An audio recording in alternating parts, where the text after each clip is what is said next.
ইংল্যান্ডকে হারিয়ে 10 বছর পর টি-20 বিশ্বকাপের ফাইনালে ভারত, তাই ফাইনাল ওঠার আনন্দ যেন ভারত জুড়ে। তবে অনেকেই বলছে ভারতের চেয়ে এতে খুশি বেশি ক্রিকেটের নিয়ন্ত্রক সংস্থা আইসিসি। সমালোচকদের মতে ভারতকে ফাইনালে তুলতে শতভাগ সফল হয়েছে আইসিসি।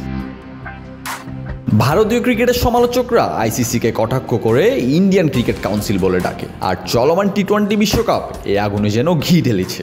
গ্রুপ পর্ব থেকে একই ভেন্যুতে খেলার সুযোগ পেয়েছে ভারত, ম্যাচ বাই ম্যাচ পেয়েছে বিরতি। ভ্রমণ ক্লান্তি কমাতে টিম হোটেল ছিল স্টেডিয়ামের নিকটে। অন্য দলের ক্ষেত্রে এমন কোনো সুবিধাই রাখেনি ক্রিকেটের নিয়ন্ত্রক সংস্থা। ভারতকে সবসময় আইসিসি তোষামত করে, এটা এক প্রকার ওপেন সিক্রেট। তবে টি-20 বিশ্বকাপের সেমিফাইনালের ভেন্যু নিয়ে তো যা হয়েছে তাতে বলাই চলে ভারতকে ফাইনালে তোলার ছক কষেছে খোদ আইসিসি। ভারত আগেই জেনে গিয়েছিল টি-20 বিশ্বকাপে নিজেদের সেমিফাইনালের ভেন্যু।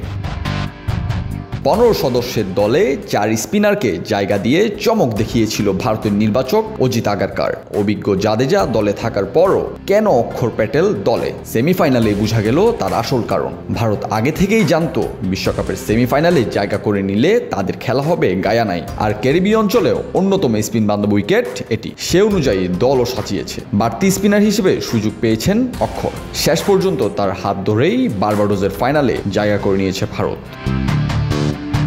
সাবেক ভারতীয় ক্রিকেটার সঞ্জয় মাঞ্জরেকার মনে করেন আইসিসি ভারতকে সুবিধা দেওয়ার জন্য বিশ্বকাপের সূচি সাজিয়েছে। তিনি ইএসপিএন ক্রিকেট ইনফোতে বলেছেন, পরিষ্কার সুবিধা দেওয়া হয়েছে, রোহিতকে এটা মানতেই হবে। ইংলিশ সাবেক অধিনায়ক Michael Vaughan club prairie fire পডকাস্টে বলেন, এটা তাদের টুর্নামেন্ট, তারা যেখানে চাই সেখানে খেলছে, প্রতিটা ম্যাচ খেলছে সকালে, যেন ভারতীয় দর্শকরা রাতে দেখতে পারে।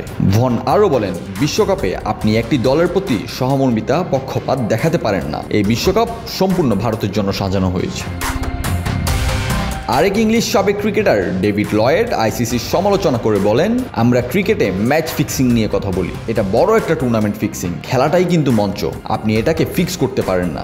এই বিশ্বকাপে তো কত কিছু আগে থেকেই নির্ধারণ করা হয়েছে, আপনি কার সাজে করার চেষ্টা করছেন, এটা ঠিক নয়। সর্বশেষ আইসিসির সমালোচনা করেছেন পাকিস্তানি তারকা ইনজামামুল হক। দ্বিতীয় সেমিফাইনালে রিজার্ভ ডে না থাকার সমালোচনা করেন তিনি। ভারতের একচ্ছত্র আধিপত্যের কথা বলে ইনজামাম বলেন, ভারতকে ফাইনালে তোলার জন্যই এই কাণ্ড ঘটায় আইসিসি। বিশ্বকাপের সূচি ও ভেন্যু নির্ধারণে কারসাজির অভিযোগ তুলেছেন এই সাবেক ক্রিকেটাররা। Desk report, news now sports.